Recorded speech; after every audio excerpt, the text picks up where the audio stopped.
suite aux multiples agressions dont les filles et les femmes guinéennes ont été victimes ces derniers temps dans notre pays. Descends un peu l'affiche. En effet, les violences contre les femmes sont devenues récurrentes en République de Guinée. Tel qu'inscrit dans notre Constitution, son article 6 et dans la Déclaration universelle des droits de l'homme, dans son article 5, nul ne peut être l'objet de torture, de peine ou de traitement cruel, inhumain ou dégradant.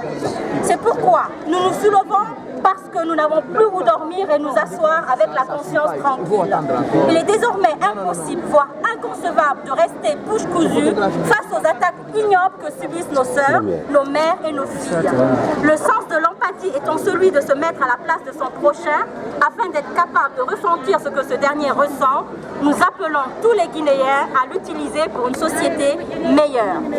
Le collectif contre les violences faites aux femmes a appelé à une marche ce mercredi 4 novembre pour condamner fermement les violences commises contre les femmes dans notre pays et pour réclamer justice pour toutes les victimes et sanctions exemplaires pour les auteurs de ces crimes.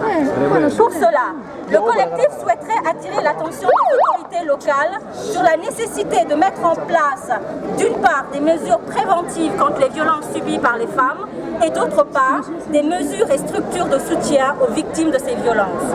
Aussi, il demande aux dites autorités d'adopter une politique de tolérance zéro contre les victimes coupables des viols et violences dirigées contre le genre féminin.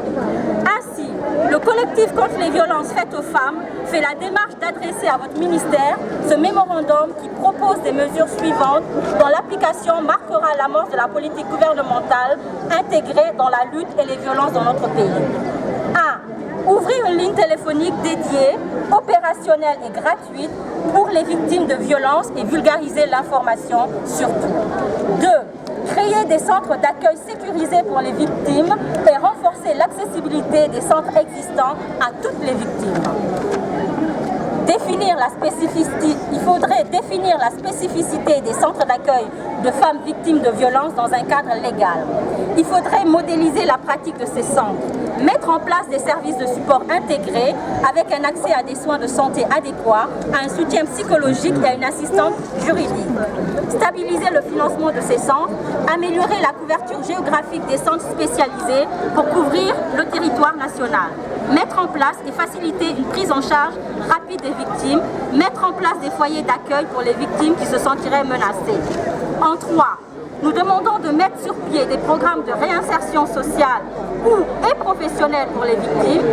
J'entends par là formation, apprentissage de métiers, aide à l'emploi, etc. en situation précaire.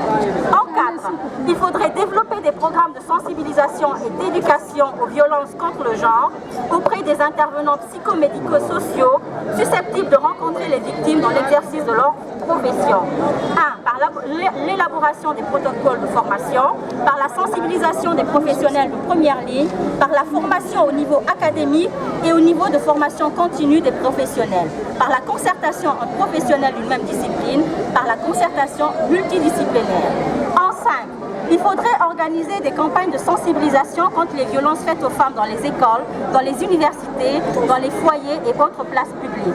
En 6, dynamiser l'action des politiques des pouvoirs publics plutôt pour faire face à la montée de la criminalité sexuelle et physique et intégrer le combat contre les violences faites aux femmes aux priorités du gouvernement de la République. Je reprends ça parce que c'est important. Il faudrait dynamiser l'action des pouvoirs publics pour faire face à la montée de la criminalité sexuelle et physique et intégrer le combat contre les violences faites aux femmes aux priorités du gouvernement de la République. En 7, intégrer l'éducation sexuelle et citoyenne au programme scolaire à partir de la 6e et du cycle primaire. Vulgariser les statistiques liées aux violences sexuelles et physiques pour une meilleure appréhension du phénomène. En espérant que ces propositions seront prises en compte par votre département, nous vous prions, Madame la Ministre, de recevoir nos sincères salutations, signées par le collectif contre les violences faites aux femmes, qui, je rappelle, est composé des structures suivantes, DSP, un forum débat sans passion, la structure Femmes et Développement, et Droit et Développement, et la COFEL. Merci. Avec des personnes indépendantes. Merci. Oumou Kalsumba.